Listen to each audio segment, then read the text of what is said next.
As we become more civilized, the more artificial and decadent we become. We forsake the natural and lose our self-sufficient creative powers. Therefore, leaving us disconnected to the natural order of life. It is this disconnection that causes violence, dis-ease, hunger, homelessness, and ultimately, premature death.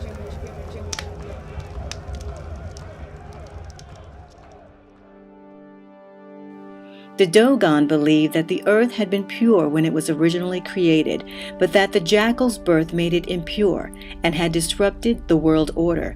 Agriculture was a symbol for the restoration of order to the pure earth, and wherever agriculture and civilization spread, the impurity of the earth was thought to have receded. It was hot that day and I was just frustrated. I got off the bus and walked up to the gate and, still upset, and then I took my shoes off, and I lie to you not. When I put my feet on the ground and like my toes felt that dirt, I literally felt that anger drain. Like I just stood still. I couldn't even move. It literally like pulled it out of me. The garden is amazing in that I'm so excited to see what's grown overnight. I'm so excited to see what's transpired. It just calms me. It calms me like nothing else. It is a moving meditation for me. A good day's work out here, barefoot, having your hands in the soil, you transplanting kale, transplanting turnip greens, you know what I'm saying? It's just like, it's some sort of energy that the earth has, and that as soon as I intake that within my body, I just feel 100 times better when I walk away. For me, I use gardening as a spiritual vehicle, so to be able to come out to the roots of change on a consistent basis was very motivational for me, because it allowed me to connect with the spiritual aspects of gardening from different levels. So it was always motivating to have this garden experience as part of my journey in gardening. The very first instruction we were ever given was to keep and tend the garden. Once we stopped keeping and tending the garden, then we become subject to any new marketing influence that comes into our community. Because we're always looking for security. We're always looking for a sense of health, well-being, and belonging, and that comes from the earth.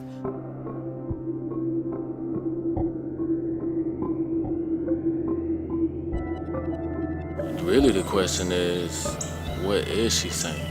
That the earth actually knows your name. Correct. Without it a doubt. knows why you came. It has ma'am. an inner intelligence. That's so right. You work with it, That's you right. plant it, That's right. you take off your shoes, That's and right. you Yes, walk ma'am. on it. That's right. Even if you got spots sometimes, Yes. you urinate. That's on right. it. Yes, ma'am. Women on a monthly Yeah. period Yeah. sometimes.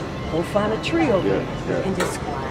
Yeah. Like this. That's right. Cover yourself. Yeah. Let the blood flow. That's how we did it in Africa. That's the traditional right. way. And that's one of the things that I believe Yeah. that will bring peace to the world. Mm-hmm. It will set up a strong communication between your spirit and the earth, since it just knows you and you're an extension of it. I try to say what Earth is saying. It's not really going to be what Earth is saying, because Earth has to say it in the way Earth says it. A lot of people don't understand how to read that language, you know what I mean? But that's a language too, you know what I'm saying? We got the planetary wave language, we got, the animals, you know what I'm saying? I love using animal totems as an example of how people can read what Earth is saying right away, because unlike the tree, you know what I'm saying, unlike the grass, the plants that's somewhat stuck in their position for a certain amount of time, the animals are moving with the flow of nature, like all the time immediately, and they shift and change. So if we read what the animals are doing, then we'll see a lot more of what we should be doing in terms of how to move and how to respond to the different things that's happening that they can see but we can't see. It's coming all the way back to the roots, you see, where we all come from. So that's pretty much what brought me back to Earth, and I'm definitely here to stay. I don't see it no other way, and it's just natural food, natural medicine we eat to heal ourselves. You see what I'm saying? So when we're out here in the garden, we're definitely healing ourselves through each other's like-minded energy. We're on the same vibration, as well as enjoying nice plant-based meals. But to understand that relationship and what the plant does, it is a live being, to respect that and to work together to create something that's beautiful for both of us. It's amazing, and it does. It calms me. It gives me clarity. Whenever I'm upset or somebody has pissed me off and upset me in some way, when I can get to using my hands and making things, it's like a therapy that, to me, is priceless. So how can we use these urban farms, you know, and basically set up a holistic environmental sustainability, again, as, you know, the norm?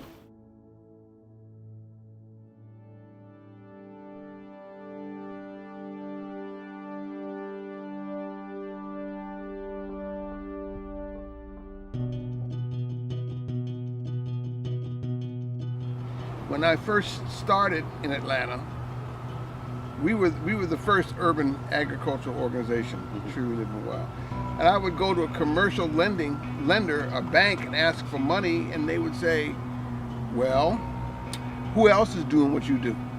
I said, well, no one. We're the leaders. We're the pioneers. We said, I can't give you any money for that. I can give you money to open a McDonald's or a Burger King because I know how that works. I see the model and how it works. But for urban agriculture, no.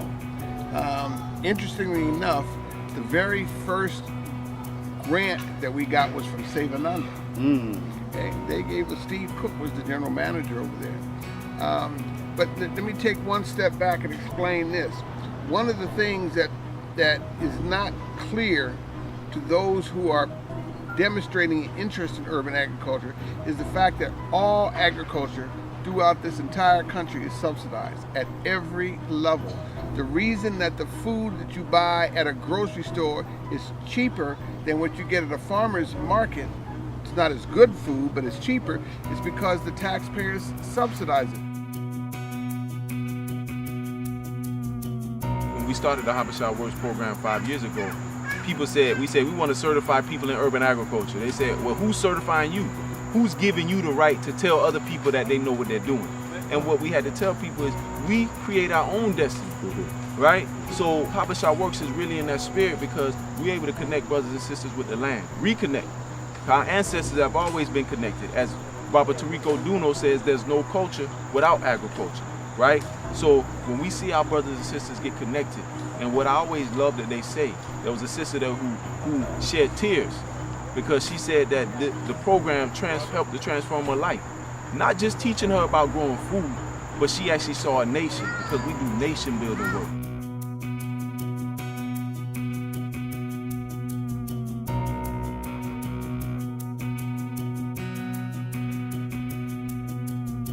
One of our customers one day saw us bringing in boxes of kale and other supplies, and he said, oh, this is where it all starts. And I said, no, it all starts on the farm. You know, without our farmers, where would we be? We would be out foraging for food.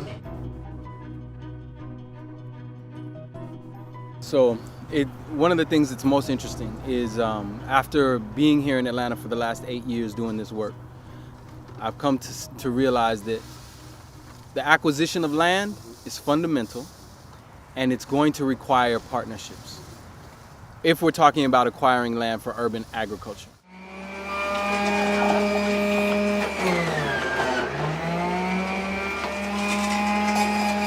And so at the Raw Reality, we take the time to purchase all of our ingredients, first and foremost from the best sources possible.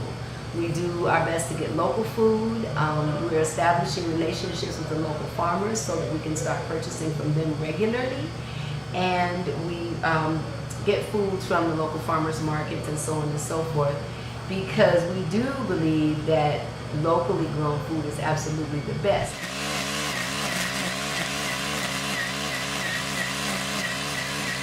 In order for urban agriculture to be successful, there has to be an investment by the community, by the society in the urban agriculture. We are seeing more and more in that, but not enough. Okay. And yes, you can make a living growing food if you are industrious and have a reasonable size piece of land and you don't go hire a manager. As soon as you hire a manager, you can't make money. It's just not going to happen. Not yet. As a manager, no, because then you got folks trying to make a profit. You're not trying to make a living, you're trying to make a profit. When you look at a piece of property, are you looking at this old building and thinking, oh, I can turn this old building into a cafe, or I can turn this old building into this, that, or the other? All of those things are okay if we find ourselves in lack of them. But that's not what's happening. We're not seeing that we have a lack of places to hang out. What we're seeing is we have a lack of fresh produce. We have a lack of healthy food. We have a lack of open spaces where people can come and gather, learn skills, exchange information in a natural setting. So for me, the value that I'm seeing after 8 years of working in Atlanta is that I couldn't say that it's easy, and I can't say that it's difficult to acquire property, because people are acquiring properties, and properties are changing hands every day, especially in neighborhoods where there are urban farms. So making the correlation is important. Every place where we have come and set up an urban farm or an urban garden throughout Atlanta, we were unknowingly the number one tool of gentrification.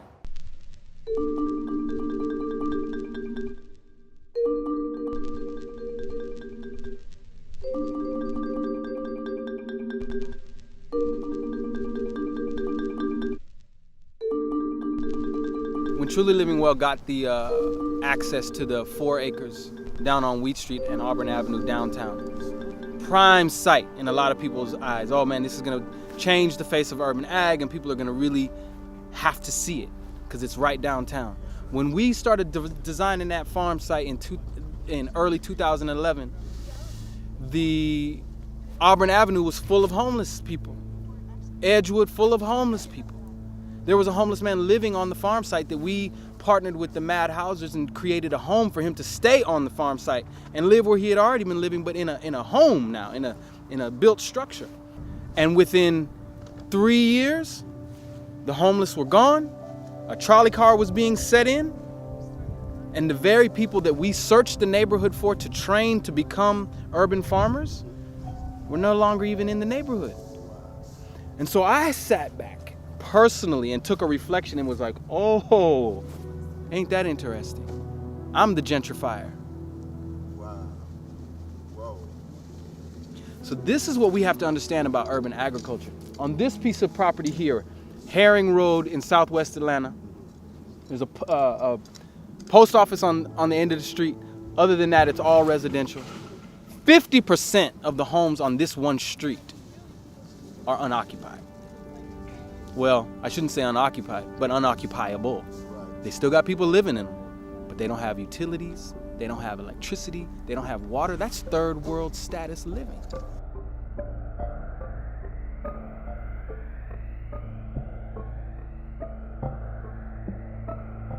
But the reality is that we can bring things back to life by planting food in gardens, creating gardens in yards in our own communities, creating these community gardens and putting each other to work.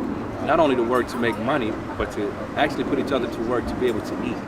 So we're here supporting one of our main difference makers and a change agent in the community, and 2 of our elders, Baba Wakesa and Mama Afia, the Mazimoyos of Aya Institute. We're here to support them in transforming their space into a food oasis where they can grow food to teach, learn, and to feed themselves. So we're here to give our sweat equity as a part of the barter for this particular initiative, where we'll be getting strategies on how we can uplift, how we can better communicate and build more trust within us as a people. So we're here. You can see the brothers and sisters who are here as a part of this effort. The beautiful thing is that Baba and Mama, they've traveled, and we're here doing this, so when they come home, we hope that they're pleased with the work that we've done. We have the Young Growers Program, we have Urban Growers Program. We've put through over 200 people. They've gone out and started their own gardens, their own businesses. Right. They're teaching other people.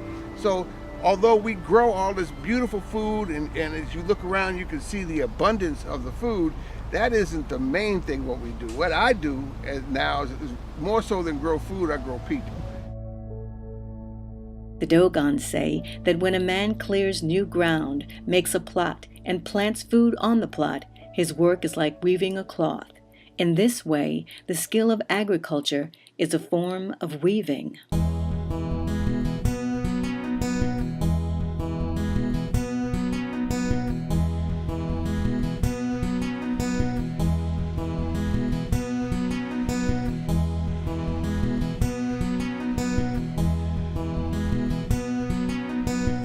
sitting here, we're chilling at the Roots of Change Garden. We come here to get healed. It's natural, no prescription, no nothing, no doctors. It's just straight natural to the earth. And pretty much I come up here a good bit of the Sundays, and just us as a team, you know, like we really come together and we put the stones down and just decorate the garden. And so I definitely appreciate coming up here and working with the brethren and the sistering up here, and it's always a good meditation. It's a natural vibration, and we just come out here. This is church. This is the spiritual place that we come to, and natural vibration. So we give thanks for life.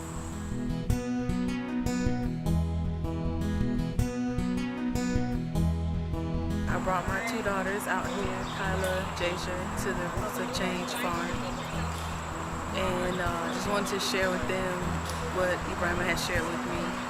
It's so peaceful out here, and so often, me personally, I feel like I give, but out here, I'm giving back too, so it's a blessing to be here.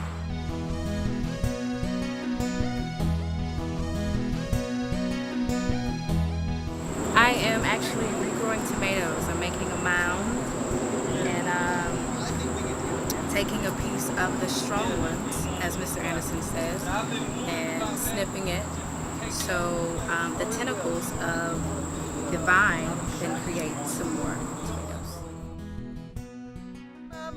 My fig tree, there I'll always be from all misery. Do do do do do do, do do do do do do do do do do.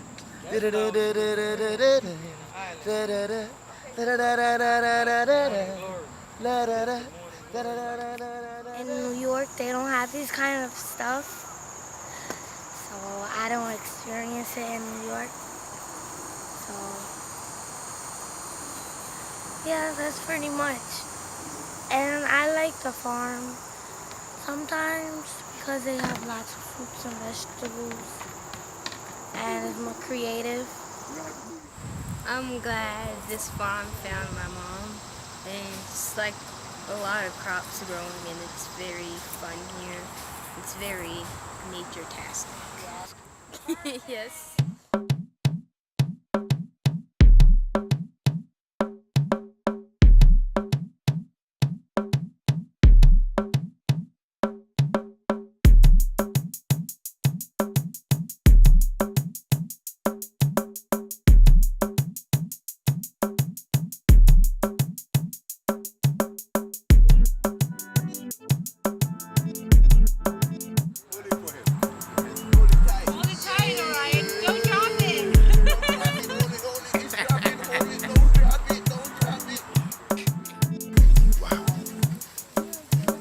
Definitely save these seeds. This is awesome. It's my first time to eat a gold watermelon. I mean, this is golden and juicy. It's off the chain, yo. And we grew it right here. Wow. Woo!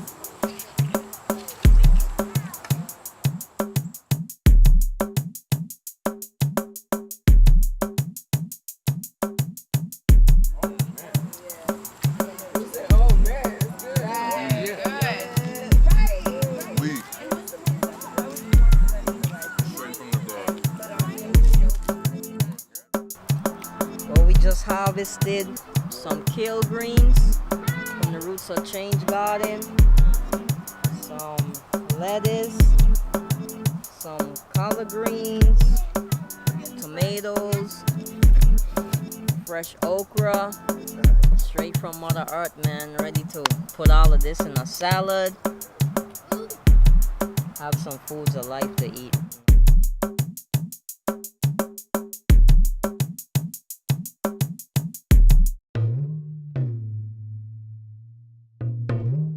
Hundreds of people had came to this land. I mean, so many people had visited this land back and forth every Sunday. And like I said, most didn't know much about growing food, where to start. But then we all learned together. We all created the space. This is a space that we didn't have no funding for, no money. Nobody gave us no kind of grant or loan to create this space.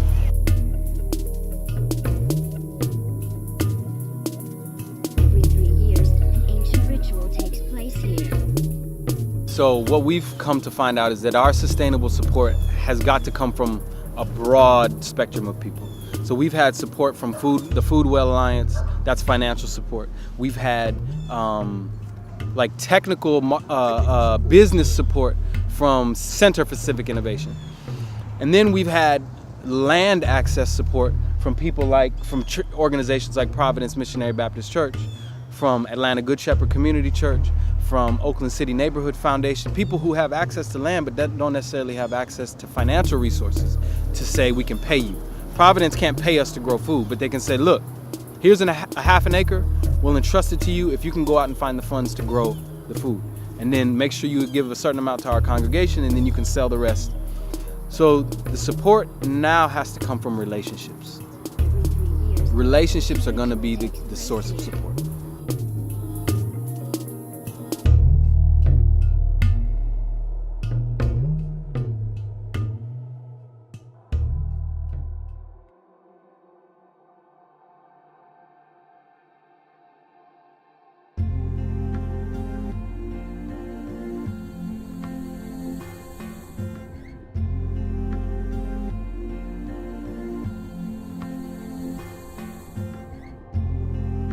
Earth is a living being, just like me and you.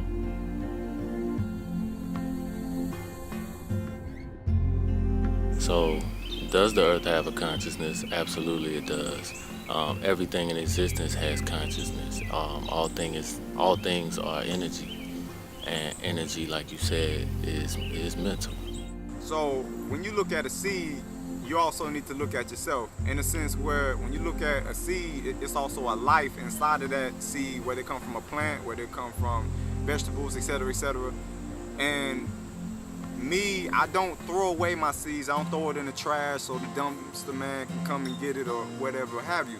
So what I do is, when I get finished with my seeds, I just throw it out the window, right? I kept throwing out the window, whether it be watermelon seeds, tomato seeds, orange seeds, whatever it is that I'm eating. And I go around one day and I actually seen like plants growing just from me throwing my seeds out. It wasn't an intentional garden whatsoever.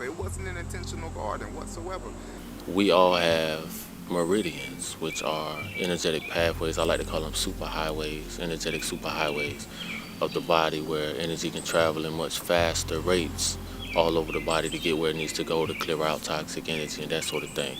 So does the earth. We have the chakra system, which are the 7 main spiritual centers of the energy body that run up the spine. So does the earth, you know what I'm saying? So these are just some examples. The earth has a certain, well, all things have a certain vibration just in and of itself, just from the fact that it exists in space and time. It's vibrating some type of frequency from itself. So that's part of life too.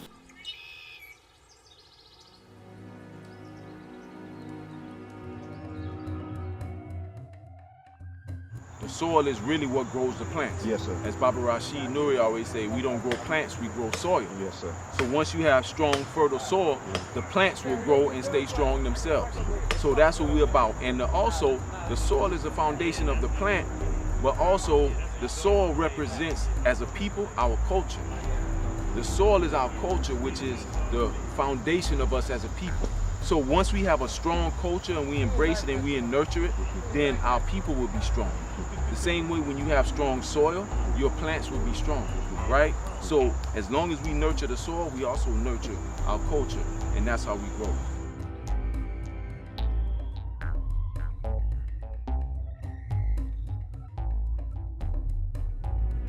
What we're doing here is we're harvesting the okra, and this is like an undesirable job to most gardeners once they start it.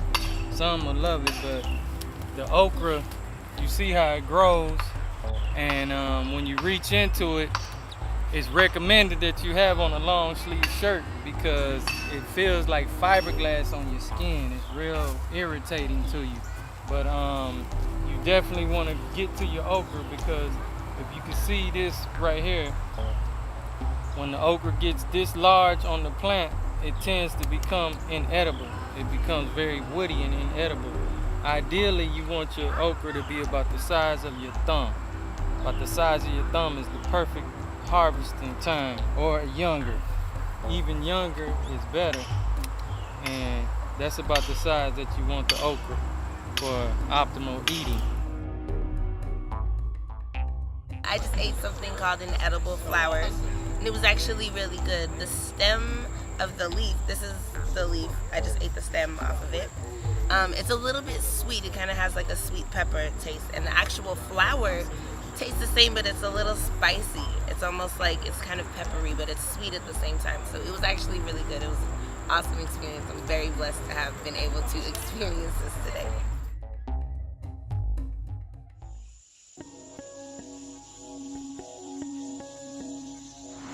It's funny how a tree could change your life.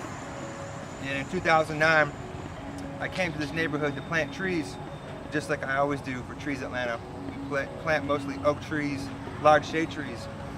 And I remember this day so strongly. A very powerful, strong brother came up to me and he said, "Thank you for what you're doing." And he appreciated the hard work. We were beautifying the neighborhood. But he said, "You know what? The next time you come, plant fruit trees, because we're hungry. We don't have nothing to eat in West End."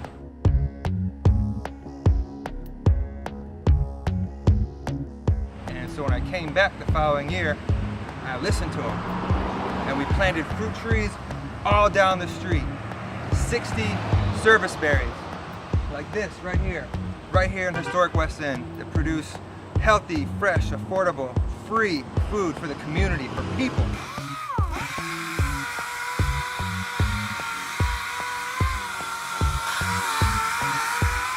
People cut down trees, or trees fall because of a storm or so forth. We chop them up into these useless little pieces, and usually they get discarded. They go to the landfill. We don't take advantage of those trees and the beautiful wood and all that it provides. And so when you talk about this idea of sustainable agriculture, I can't think of anything else that really embodies what that means than a fruit tree. Because again, something surviving for decades on its own with very little input, it's amazing. It's a beautiful thing. When you plant a tree and you take care of it for 2 or 3 years and it's established, it could be producing food for decades. 10, 20, 30, 40, 50, 60 years, maybe more. Whenever I see what other people will see as garbage, wood, trees, for old furniture pieces that people have thrown away, one of the gifts I have is I see product in them. And I just decided that my contribution in agriculture was going to be with fruit trees. And so that was in 2008, 2009. And since then I've steadily planted, every year and more and more. I kind of lost track after 300 something. And these are all in public spaces, parks, schools, community centers, boys and girls clubs. I even did a public library. And the whole point is for people to be able to walk out on a sidewalk, in a street, and have food accessible. You never see in life, a tree struggling to produce fruit. I've never walked up to a tree and saw it struggling. So when you're working in a natural way, I think things become less stressful.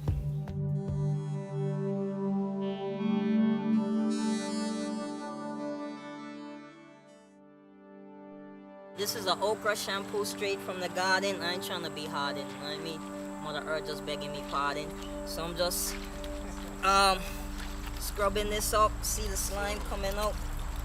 So straight okra leaves and water. Then I'm strain it. Mother Nature provide everything we need is here, man. Abundance is all around us, you know? And your lots of leaves around. Oh God, that looks so good. Yeah. $20 shampoo, right? Yes, it is. A bottle to start. Okay, $20 a bottle. We just said it. Nature's Crown got the okra shampoo. Okay. I came up with that understanding the nature of okra, the sliminess, and plus I noticed that the leaves also give off slime, so the leaves also contain the same nature of the okra too, the sliminess. So I realized that when you wash it with your hands in water, it creates a slime, so you could use it as a soap. As you see, we just wash our hair with it, so it's like a natural shampoo, man. So it's all about being in tune with nature and the earth and knowing the properties of plants and what they could do. So Mother Earth provide everything for us, man. Food, clothing and shelter, you know. So that's what it's about, man. It's like a live shampoo, man. You could store it in the fridge and use it when you want to wash your hair, so you get natural. The chlorophyll from it is actually good for your pores or your head too, you know what I mean? So I told you. So good on my scalp. It's magic. her hair looks nice, you know. Wait, which one here? What's it on? Rinse it, huh? Yeah, because I just touched the dirt. Massage that scalp. Everybody in on this. It's magic. Okay, so right now I'm just letting it sit. It was like, it felt so refreshing to my scalp, especially when you put the lemon in there also. But it's like a natural shampoo. It doesn't burn my eyes, but it was lathering up. It's beautiful. Like I don't know. But I'm just chilling right now. I'm letting this soak, and it feels good on my scalp, and I give thanks. Y'all, this is so orgasmic. Yes, I. We don't get heads, man.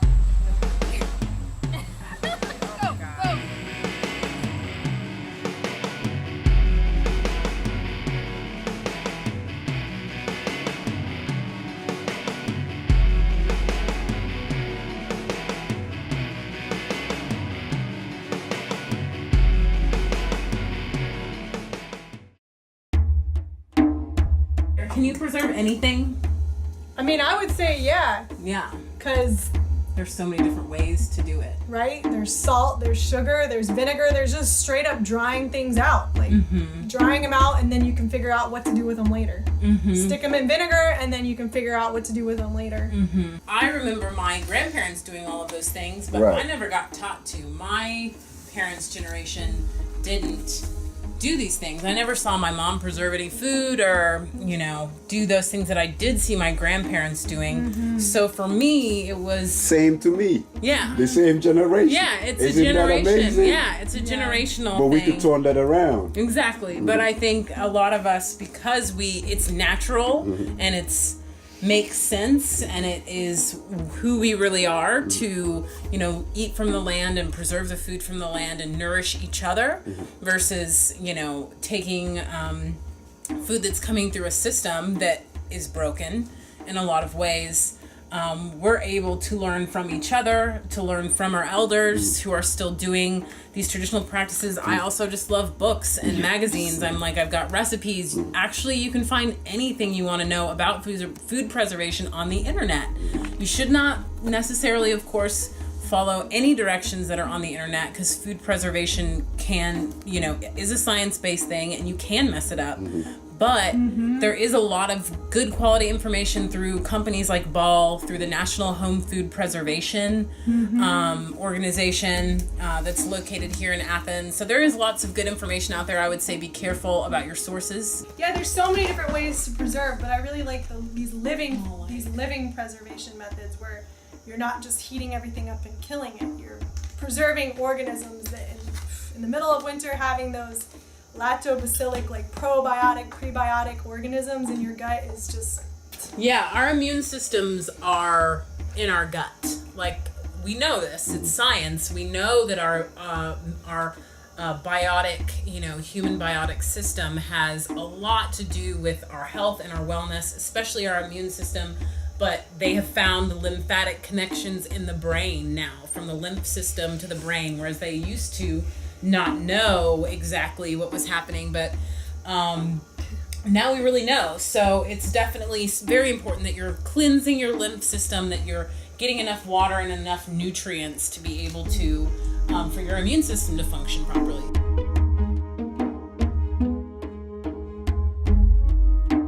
The reason that we use vinegar, there's many different types of solvents you can use in food preservation or in herbalism. the reason that we chose to focus on using vinegar is because vinegar actually extracts minerals from whatever you put into it. Because it's acidic, and minerals are ions, they have a charge. So acid actually is charged, magnetic, and draws minerals to it. So when you're putting these wild fruits and wild forage things down in it, which are inherently more nutrient dense because they haven't been grown in soil that's been tilled and used and tilled and over and over again, you're really be able to get a deeply nourishing beverage brew out of making a vinegar. So it's really, and it's delicious.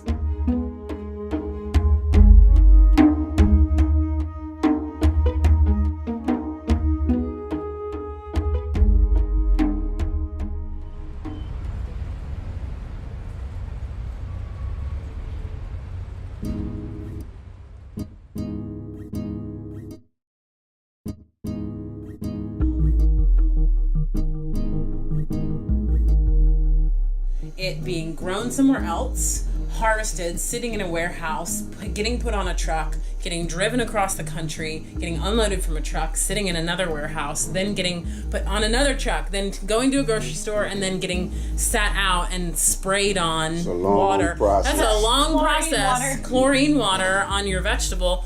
And you, by that time, really, it's I mean, it's like over time, yeah, it really just like, it breaks down. The nutrients are breaking down.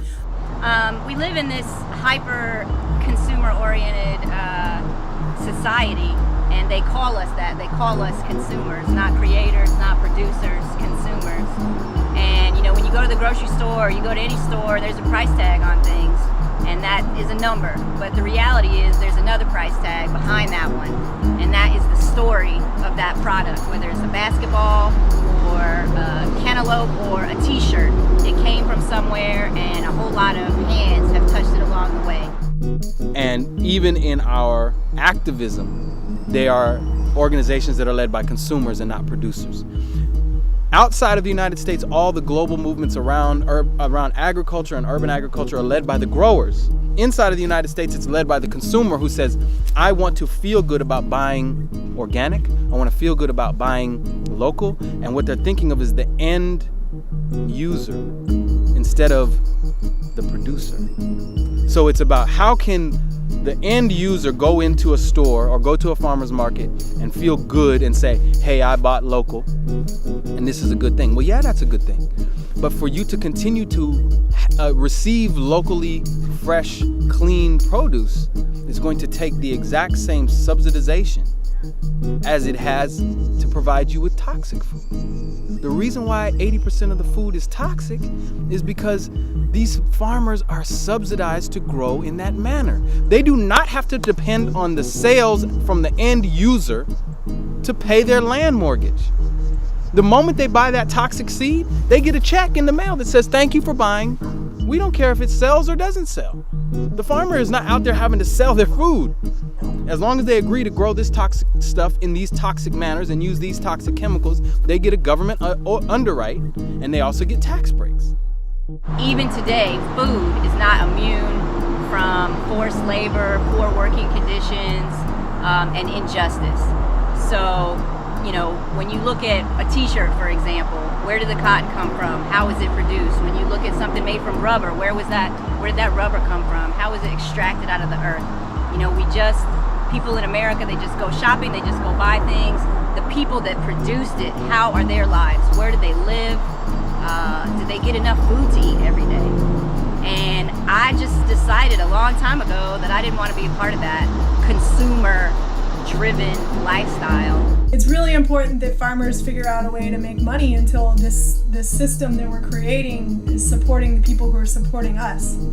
So I've been lucky to have a teacher or multiple teachers who've showed me how to extract medicines and how to look at plants and communicate with plants. And I've been able to use that because I have access to all this land because I'm a grower to create more products. And most of the products we sell are about the same that you'd pay like as a copay at the doctor's office. Right now, there's a declaration of agroecology that was where folks from all over the developing countries got together in Mali, I believe, back in February.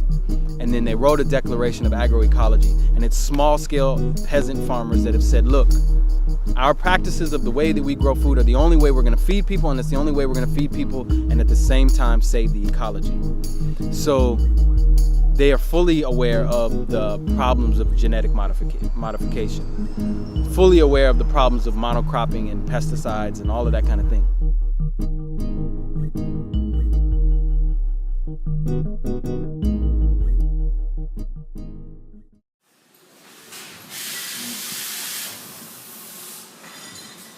So I've read studies that show that vegetables, as they move, literally they get bruised and roll down huge conveyor belts, it actually damages the DNA of the plant. So you're eating damaged cellular tissue because the plant has just been abused before getting to you. Yeah. And that's not what I want. I don't want something that if I bite into it, it gives me no nutrients and no substance. It's doing nothing but killing me off. So it was important to me, and it's important to my family, because the food that we eat now commercially, that we go to the store, but of course we have no choice, that food there is not what it was when we once grew up on. When we eat food, it connects us to the earth. For we too are part of this earth and grew out of it, just as it has.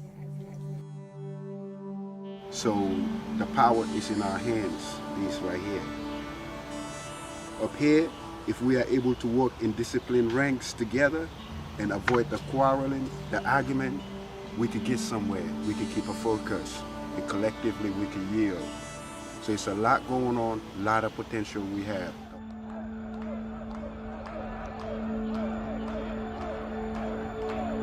One of the things there was an activist who worked with Dr. King for years, and I planted some plum trees at his house, and we sat and talked together, and he said, you got to understand something. He said, when I was working with Dr. King, anytime we went into a city to demonstrate for workers' rights or any of this human rights, we knew we were going to go to jail. And we were okay with that because the black farmers in the rural community had said, go to jail and we'll get you out because we'll put our land up as collateral for you to go to jail. I'm not willing to go to jail now. I can't afford it. If I go to jail, my children don't eat because there's no landowner who's gonna pull me out of jail. So Dr. King first went and sat down with black farmers and said, look, we're willing to risk this, which is we'll go out on the front line, take the water hoses, go to jail and all this. Can you be willing to put your land up? And they said, yes. They put their land up as collateral, and a lot of them, you had to use it to get people out of jail. The life force of the earth is water. God molded the earth with water. Blood, too, he made out of water. Even in a stone there is this force, for there is moisture in everything. But if pneumo is water, it also produces copper. I make these bracelets to sustain the film project, the farm, and myself. And the reason why I'm able to sell a lot of this metal is because it's also a healing metal. It helps blood circulation, it helps remove toxic out the skin, help with joint problem, arthritis and stuff like that. The affirmation for copper is, I call upon the forces of the higher world to manifest on earth through me.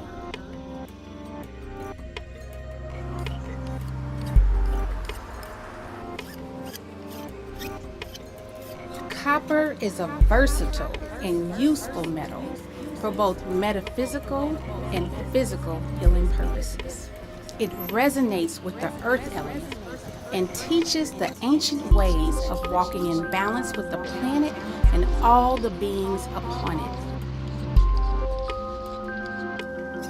I guess when your body ain't clean, it be like you have green like on the side of your arm or something. And but after a while, you drink a lot of water and just and you get a lot of rest, this and that.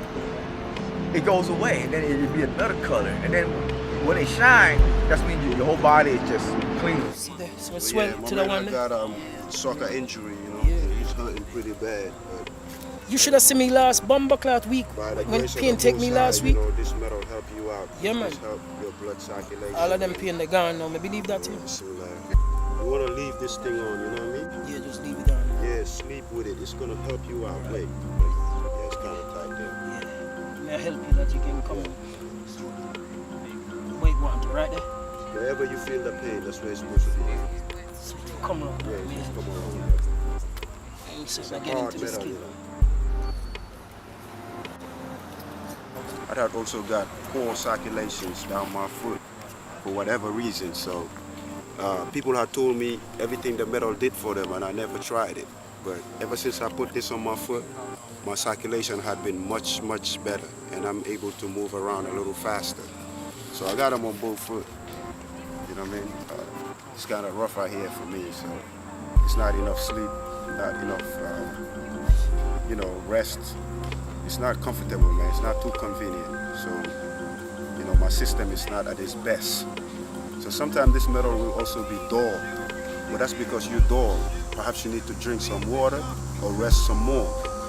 Yeah, that's why this metal is looking like this. Sometimes the heat will make it look like this now. But if you're not exposed in the heat like I am, and your bracelet look like this, it's telling you something. You know what I mean? And if you observe closely, this metal keeps changing colors. And that depends on your chemistry as well. So the brother had got into a soccer injury, so we put that metal around his foot. Hopefully that'll ease off the pain and help the circulation again. So we're gonna see from a day or two from now on, see how we feel.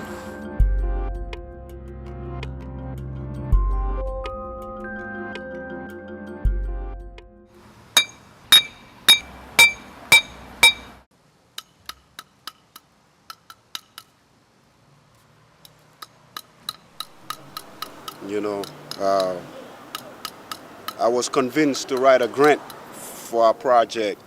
Like I say, it's been in the making for 10 years or more. And grant never came through.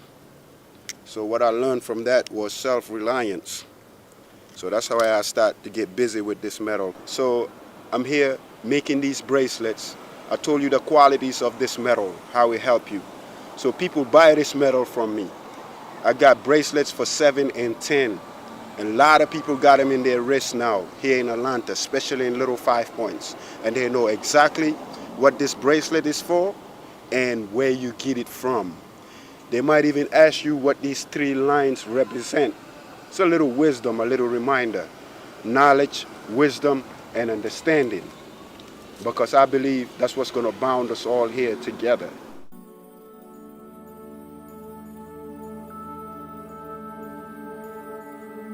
Yellow dock is one of the best medicines that's growing in Southwest Atlanta. It grows like crazy because it's everywhere. Just so wet. Yeah. Yellow dock? Yellow dock, and it's a taproot, and it has that real deep gold, like berberine, chemical in it that's really good for the liver. It's a blood cleanser. It's a protective root. It's like I said, it's great for the liver. It's a gentle digestive system cleanser. So not like Senna where it just clears you out quick. This gently starts to clean out your system. It has a lot of iron in it too. We that classify all things in the yard and urban communities as weeds. These were herbs that you had in your community that you should have been using. Like comfrey grew in your backyard, mint grew in your backyard, you had wild onions grew in your backyard, you had burdock, yellow dock. This particular yellow dock, this was glad. You see this on the highway. Put it to the camera, that's all. In your backyard. It's the master blood cleanser. Master blood cleanser. Yellow dock, that's right, clean it, y'all. Put your hands in it. Like they say back home, make love to it. Caress it. Put your prayers in it, you know? Alright, do that little foreplay.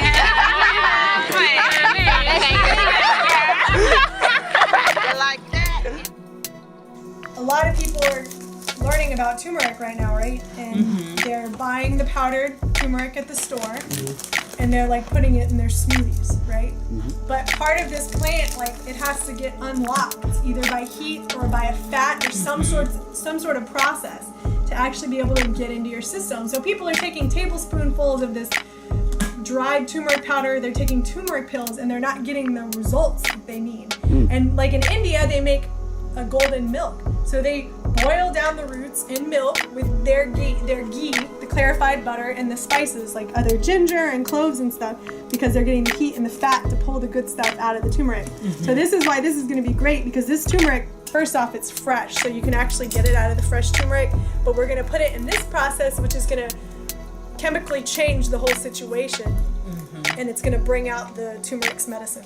Also, I'm so glad you said that. It reminds me that turmeric loves spice, so it loves capsaicin. Of course, it's like curried in curry dishes and curry flavors always have spices and peppers in them, and capsaicin, it's not random. Capsaicin and peppercorn have specific chemicals in them that help curcumin do its job. Now, on this plant right here, you got a couple things. It's called yellow dock because of this. Yeah. When you know yellow dock work for you, when you urine, your pee gonna be bright yellow. Right. It means it's in your system, it's running. Yellow dock is an ancient plant. It's from a series of plants called the docks. Yeah, I was just smelling it. The docks are blood cleansers and different healing agents. The Native Americans, the Africans, everybody have always used this for thousands of years. The leaves are medicine itself. You can dry these leaves for tea. You can dry them. I want the leaves. I'm all about the leaves. Yeah, we want some leaves. But slow down, Charlie Wop. Slow down. Slow down. This is the best. Right. You dry this for tea too, and you crush it up. Or you can make a tincture out of it. Tinctures is oils that you digest. You see this? They're called tinctures. You have essential oils, which are perfumes, like the oils you be wearing. You have essential oils, which are distilled in by process that makes them highly frequent. Then you have tinctures. Tinctures are oils that you drink and you use inside the body.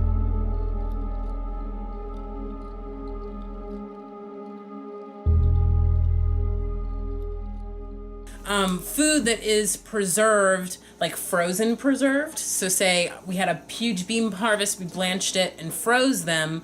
Those are going to have higher nutrition than say if we were like, cool, we want to can these and put them in cans, and then we have to like pressure cook them or something. And so pressure cooking, heat denatures, nutrients. It takes away. It does. So it takes away. So there's benefits to frozen food, but then, for instance, tomato sauce, when you boil down tomatoes to put them in a can, because you're reducing the tomatoes, they become higher in lycopene and higher in nutrients because you've condensed them. So a tomato sauce is going to be more nutritious in the can, but beans are going to not.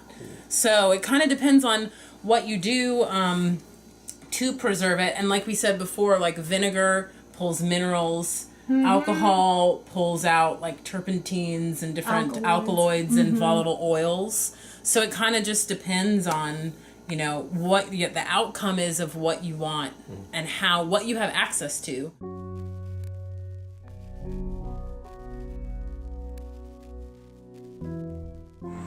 When it comes to coming into the earth and just understanding the earth, it's like earth provides everything. You open up one tomato, you're gonna at least get 10, 15 seeds out of one tomato. That's 10, 15 vines, and then you can propagate some of them vines. You can probably grow food for your whole block just through one tomato. Meditate on that. If the moon goes from no moon at all to full moon cycle, the full moon, as it gets fuller and fuller and fuller, makes the tops of the roots and the plants grow larger than the root that's in the ground. If you eat the root, like beets, turnips, things of that nature that grow big underground, you need to plant those from the full moon time to no moon at all. Because if you plant them at the wrong time, the root will be small and the top will be big if you plant it at the wrong time. If you plant it at the right time and you eat the root, you want to have a large root and a small top. So you plant it at the time of full moon, 3 days after the full moon, then you plant it so that the energy of the power of the moon to pull the water that's inside of the plant, causes it to circulate down into the root rather than up to the top. This is a sacred art. You take it from the ground and you produce something to help us. He know better. Figure out his way through. He know better. He about to pollinate and spread. See, he know what that plant is. He eat, and then he gonna go shit somewhere and produce some of the best sap and honey that you ever can know, some of the best medicine. That you know the ancient Egyptians or Kemites that you call them, all medicine was based on honey. Honey cures the lungs. Honey has a coat that goes down on the kidneys and certain organs that take the bacteria off of it. It's antifungal. Here's bee doo-doo. Nobody know honey is bee doo-doo. Right. That's what they take back on the plants and they, you say, Sweet. Delicious. Put it all on my food. There are different grades of honey. You have commercial honey, which you see in the little jars, which is actually stepped on a bunch of times and stretched with preserves and additives to stretch it to give you the economy price that you get, $3.99. Real honey is like this. $6-7. You have what they call organic raw extract honey. Come out of this space. Come over this way. Just come out of this space. Don't start there running stuff. None of that. Just come out of this space. Let him have that. He ain't gonna mess with you. So when you plant trees, when you cut vines, and when you cut trees and cut bushes, or trim a tree, you don't trim it just at any time because you can kill it.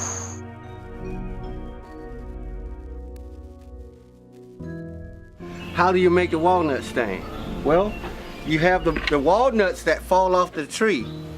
The walnuts are usually green at the time, and if insects or so forth get in the nuts, they'll eat it up.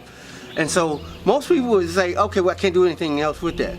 Well, the materials that's in that leaf is what makes the stain. So I take the whole shell and I put them in water, let it sit, and see how deep and rich that is? Mm-hmm. And the insects actually help. You see ants all around. They still feed off of it. So you're supplying them with food, but now I got a nice rich, look how nice and rich that is. So this has been brewing for probably about 4 months. Okay. And that's the stain that I will then bottle up. Now you can take it and make it stronger by taking, once you get this liquid and boiling it down. Mm-hmm. So it makes it stronger and darker. One of the things I must share with people, when you're making the walnut stain, this shell will be green in most cases, and you'll start dealing with it. But as soon as it hits water and oxygen, it starts to turn black. And so if you're putting your hands in this water while you're making these, and even when you're cultivating the fruit, you have to take the shell off. Your hands will become so stained that it'll take maybe 2 to 3 weeks of regular washing like you do every day to get it off. So when making this, be mindful that it will stain your hands, and they will be black for a long time.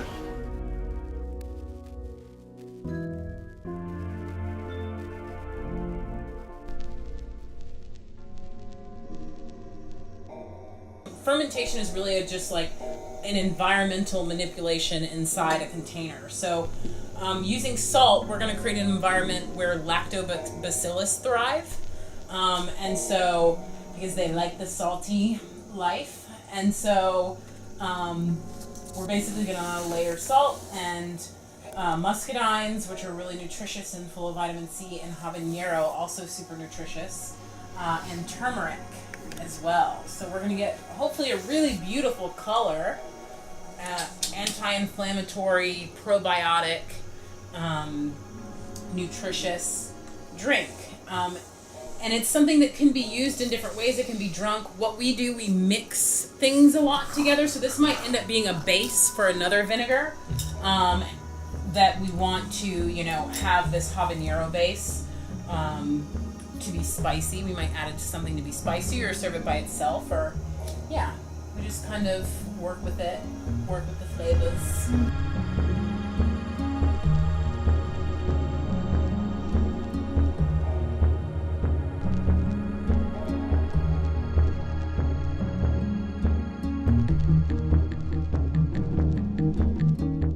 When you do a lactobacillic fermentation, which is the kind of fermentation with salt, you want all the solid matter, like the vegetables or whatever you're preserving, to stay below a brine so it's not exposed to the oxygen in the air, which is basically you're like letting vegetables rot, but anything that's salted, it keeps the putrid bacteria at bay and it lets the healthy bacteria live. Awesome. So this juicy grape is going to be really good because it's going to keep the peppers and the turmeric under a liquid, a salty liquid. Yay, salty liquid. Scapernaum grape. So it's the native grape and kudzu flowers, which are making it turn that pink color. Okay.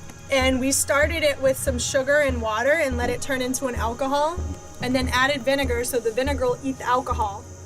And then we'll be able to strain this and have this as medicine for people when it starts to get colder outside. So we're just collecting as much as possible right now while everything's fruiting. The kudzu's great. Almeida can explain a little bit better on why it's so good for alcoholics.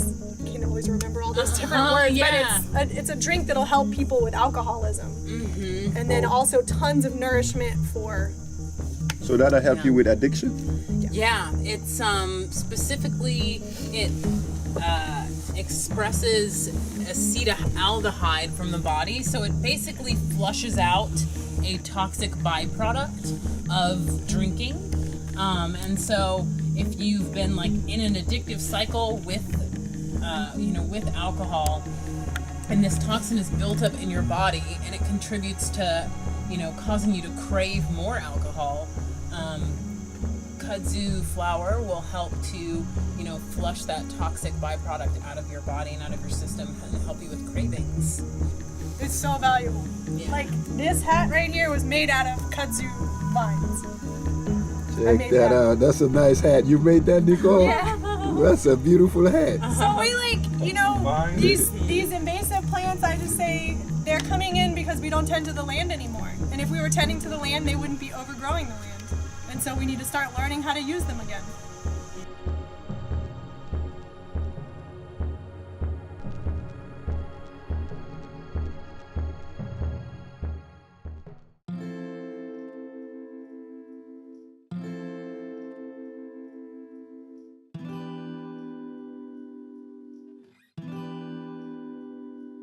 Today is September 14th, and today is the annual Day of Dignity.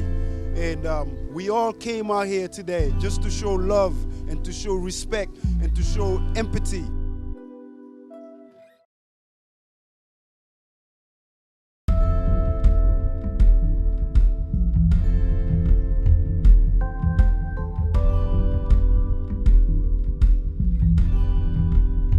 So today we came to join giving back to humanity on their Day of Dignity, and also to share food that we grow from the farm. All this summer we've been growing food.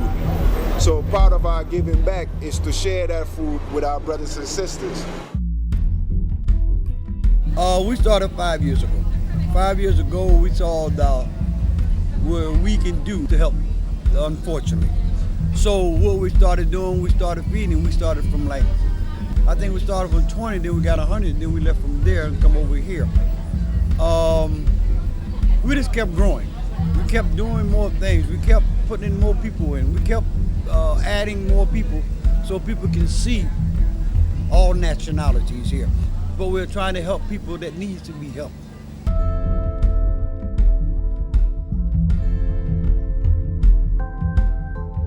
To see a block full of people hungry and not able to feed themselves, that hurts. That really hurts. And then as Sis says, that a lot of us are one paycheck away from being out on the street. So if that was to happen to me, who could I rely on to help me? Today has been quite an experience for me. You have to come with a lot of compassion, you know, in your heart, and you have to come with love first and foremost. If you don't have love in you, you know, it's not, you're going to be off balance altogether coming out here, you know, just with the experience in itself and seeing the number of people that are in need. When I get home, I would share that I've helped a lot of people, and especially this lady who needed a lot of clothes for her children, and she needed food and shoes. I helped out very much. I helped carry all the stuff back, and I helped find food, the right size, clothes the right size, and everything. You know, everybody deserves a chance. Yes, sir. Everybody, you know, every living thing is bound by course to every other living thing. So I got to recognize my success should be somebody else's success in order for us all to be successful. So I just pride myself on trying to come back and help. We will feed you. Let's just keep it organized and peaceful. Let's not bum rush. We want to feed everybody, so be patient and thank you. We have our organic foods, some from the farm, some from our local farmers market, and we're just in here preparing and excited that we are able to reciprocate the love and positive energy that we have been receiving. So.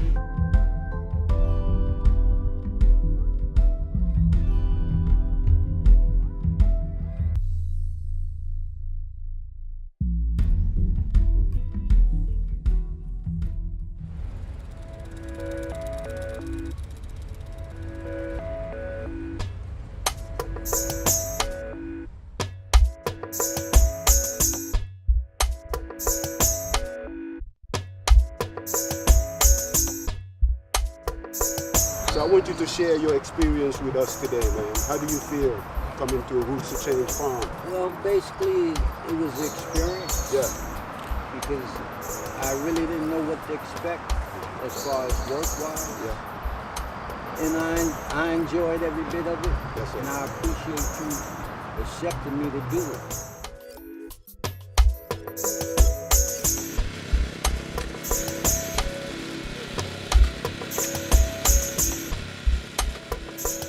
What they're doing, especially when I know today that a lot of our foods are eradicated with chemicals and different things like that. And so when I find something natural and to help build it from the ground up, man, I'm more than pleasurable, more than happy to do it. So if you want me out here longer, I'll stay out here longer until it's completed.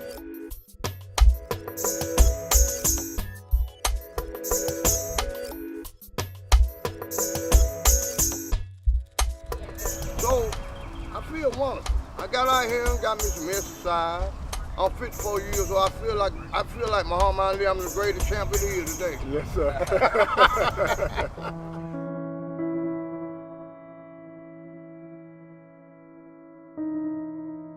This isn't the first time I've been around a community of people that are away from everybody else, doing something constructive in order to assist others. So last time I was here, I think we tilled out this little area right here for this garden, whatever we're going to do, whatever they're going to plant right here.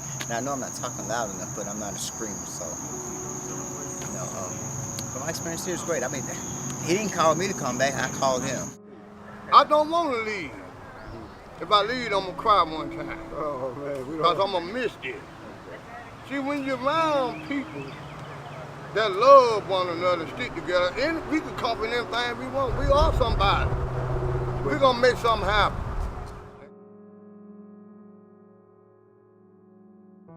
So this is a place that you are very welcome, you know. Whenever you feel like you need to be around some plants, you need to be around some folks, you know, that's reaching out to each other, you know, and socializing, you know, and being aware of each other, you know, and helping enrich each other's knowledge. This is a place, man. So you're always welcome here, man. I appreciate it. Yes, sir. And we're gonna make sure, you know, we drop you back off to the shelter where we pick you up.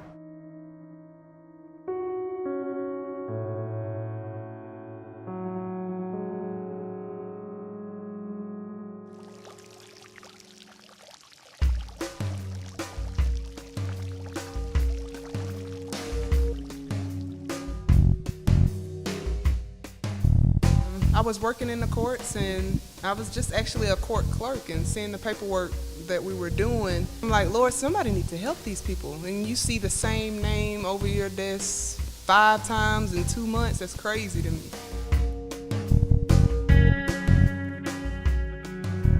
Learning about producing my own food and the power that gives me, I don't have to go to the grocery store. I'm learning about life, and so many principles are involved in that.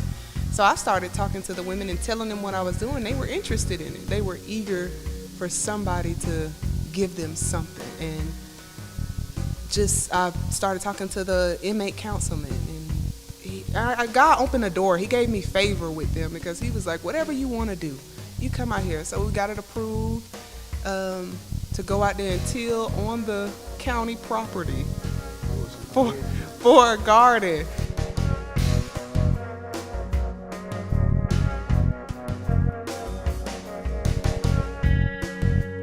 It gave them a different perspective, and it was within our own city, and a lot of them could understand about the food deserts. They're like, yeah, we don't have any of those in the community I'm at. So they're going back to an infested area where there's no life growing.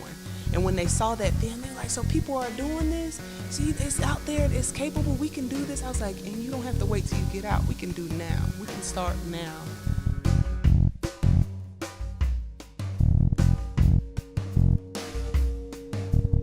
You know what? They all were so motivated. And I see them going out. I'll go into, walking down in the mall, I saw her. She was like, where do I know you from? Came and gave me a hug. We talking. And I was like, do I know you from jail? Wow. And she was like, yeah. Cleaned up, got herself a job. She was like, you don't even understand how this shit. And I'm seeing them, I'm like, wow. And the most important thing about working at the county jail is a lot of these women don't have hard time. They're not in the state prison. Mm-hmm. This is just meaner stuff, so they're going to be out here quicker. Correct, exactly. We can do a with lot a preparation. Good. Yeah, we can do a lot more good if we go in there while we have them for this little bit of time, That's doing right. good while That's doing right. time. That's right. And then send them out. They'll be out in a little bit, but have that little time to provoke that potential. That's right. We all have potential in That's it, right. but you have to call that potential That's out. right. Hey, come, wake up. It's time. You can do these things.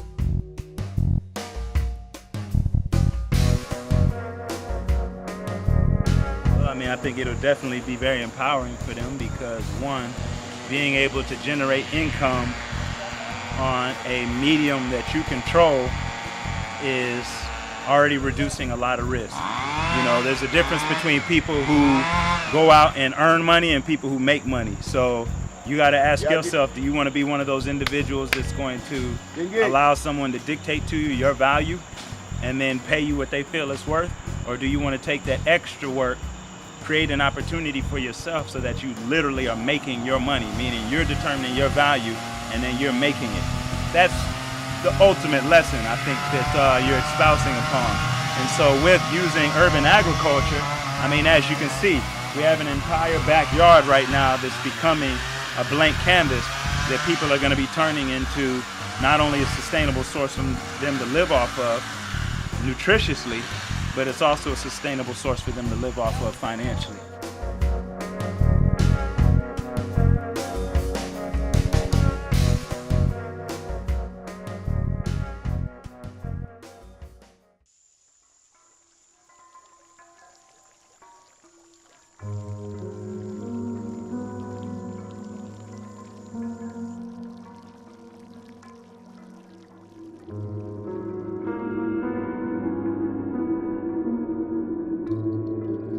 When it comes to recycling, repurposing things, reclaiming things, I think that we all owe it to the universe to stop taking things to the landfill and learn how to craft other pieces out of them.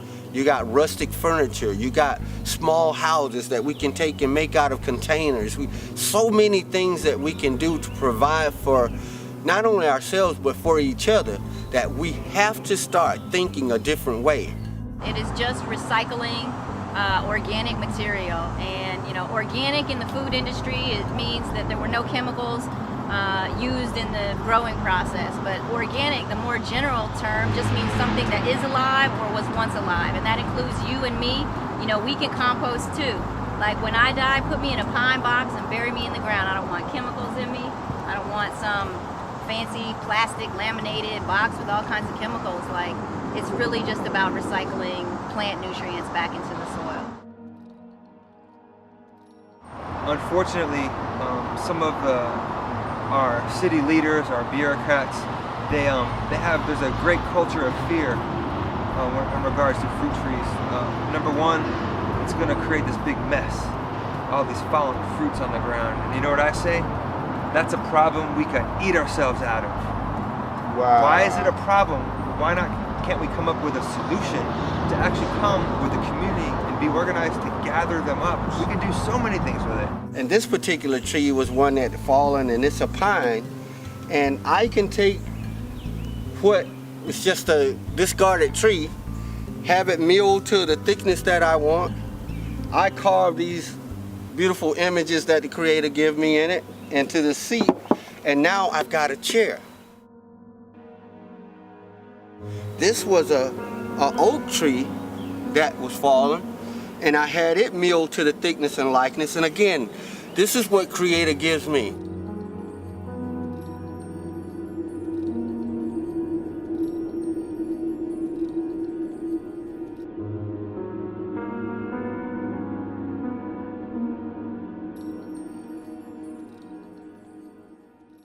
People would come to the farm and they would tell me, oh, when I come here, I feel like I come to school.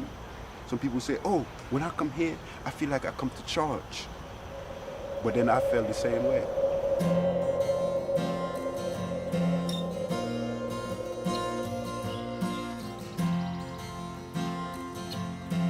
These are good to eat when they eat it, Orion. It turned to a pea. Good too.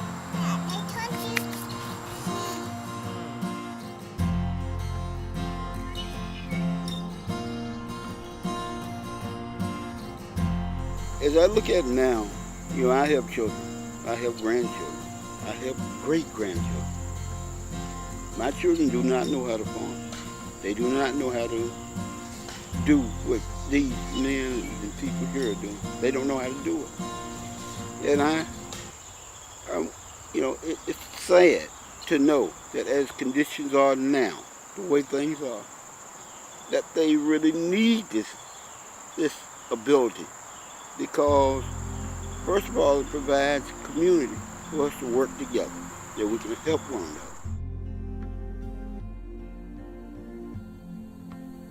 50 years ago, we had over 1 million farms. We had over 1 million acres of land for farm, just for farming.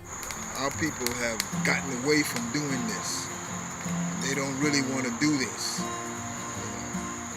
They have been programmed to go to the grocery store and get food out of cans. The template of the Universal Zulu Nation is family. Everything is like family, and then from family it's community. So when we come out, we try to make sure that some of the mothers still bring their children. Somebody would say, well, we don't have childcare, we can't come out to the workshop today. Right.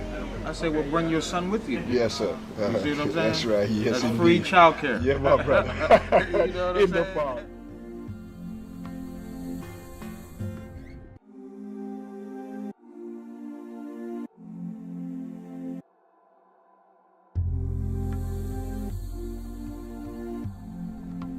And that's the key, is just allowing them to see the alternatives and the options. Yes, indeed. Right? I could have been at the daycare, probably playing some video games with the same little coloring book, probably trying to study for my math test.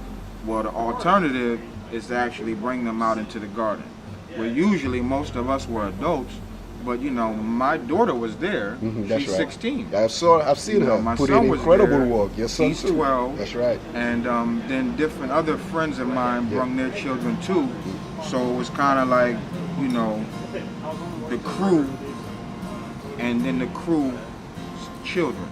I had a friend that had a farm down in Hogansville, and Georgia, and he had some of our people working there, and as soon as they got paid, they was gone.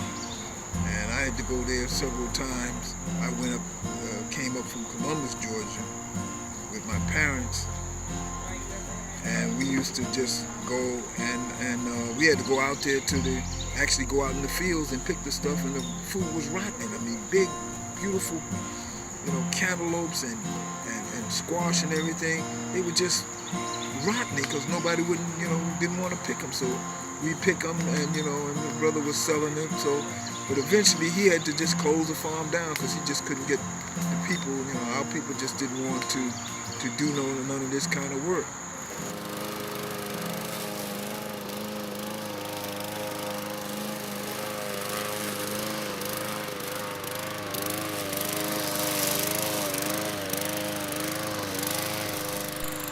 And to be honest, when I was in the garden, I didn't really enjoy it. You know what I'm saying? Didn't enjoy the work. But I loved eating. I like to eat. And so, I would go out. My mom, even after she got very elderly, she still wanted to have a garden. Always wanted to have one. And she said to me, I asked her one day, I said, Mom, we can go to the store and buy this stuff. Why you want to have a garden? She said, I just like watching things grow.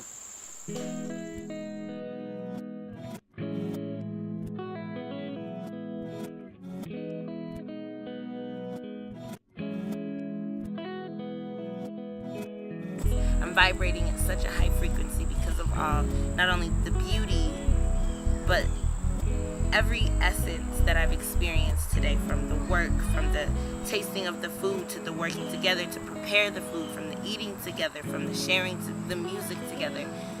It is a beautiful, beautiful experience. And there's no lack of resources at all, and that's one of the main misconceptions about the environment that we live in. We think that we have to get more before this other person gets it, or figure out how to have enough for ourselves for a certain amount of time before we run out. But Earth isn't like that. So I'm not going to go against what Mother Nature tells me works. That's right. I'm going to follow her lead, and I'm just going to learn as I go. And any question I have, I ask you, I ask Mr. Anderson, I ask my elders, and I ask Mother Nature. That's right. And all of that combined, I've got this. To see that we had accomplished our goal in creating a holistic environmental space that support our growth, that support our being. Roots of Change is our farmers market. The people come out here every Sunday. We share the food with whoever that come and help. And when they come and help, and they leave in the farm with a duffel bag. Is this something you'd like to do every week? I would love to continue to do this 365 days out of a year. It's a good project. People are like building rocket stoves and burners and different ways to do these things. They want to preserve food. They want to build their own farms and homes and structures. And so obviously food, clothing, and shelter is important. My dad one day, as youth, he just put us out in the yard, in the house, and he told us to look at stuff. And so we look at the truck, we look at the chair, we look at the table, we'll look at any piece of furniture, and he says, what do those things have in common? And as a kid, I didn't have a clue what he was talking about. But what he said was, everything that you just looked at, somebody made. So learn how to make things. Learn how to create something that other people need. But I will say this to people, we can't grow animals, but we can grow food. We can grow food and we can feed the animals the right food. So even if you want to eat animals, at least you're eating animals that are vegan and vegetarian in the natural way that they were created. Once our physical, psychological, and spiritual well-being is disconnected from the source, then we start to find ourselves connecting, because we're a people that connect. We're social beings. So we find ourselves grasping for what is going to give me that same sense of security. Well, this is my first time with my feet actually in the earth and the soil barefoot. I just started doing that, and I noticed that I connected even deeper with the earth. So this sister, she saw me. I felt her energy. I felt that vibration, and literally it drew me towards her, and I didn't want to disrupt her because I wanted to stand by her but I didn't want to disrupt that energy at the same time. So I stood close enough that I was still with her, and she was reciting her own. And I don't know if she heard me because I could hear hers, but I started to harmonize with her own. And she just, it was a release. And as soon as she released, I felt that. So I turned around, we spoke, we just embraced. I got tears running down my eyes. Absolutely. Like, it's absolutely beautiful. It's healing going on. Absolutely beautiful. We're gonna bang these copper bracelets till we get free, man. We're gonna bang it. We're gonna bang the copper bracelet. Every time you hear my hammer, bang, bang, bang.